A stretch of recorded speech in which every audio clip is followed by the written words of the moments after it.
పలుకుతామండి. యేసు నామమున పిలిస్తే మనకు విడుదల, విమోచన, స్వస్థత, సమృద్ధి, ఆశీర్వాదం. ఎలాంటి పరిస్థితుల్లో ఉన్నా కూడా ఆయన నామాన్ని పిలిస్తే చాలు విడుదల కలుగుతుంది. విశ్వాసం మనకుంటే విశ్వాసంతో పలికే ప్రతి మాటకి జవాబు పొందుకుంటామండి.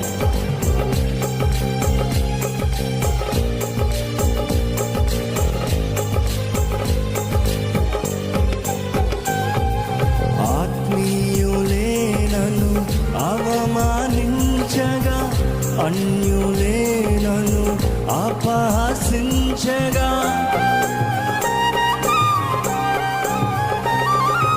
ఆత్మీయులే నన్ను అవమానించగా, అన్యులే నన్ను అపహసించగా, అండ నీవైతివయ్యా, నా కొండ నీవేనేసయ్యా.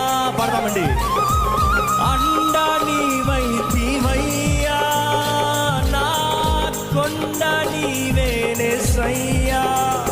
యేసయ్యా, యేసయ్యా, యేసయ్యా,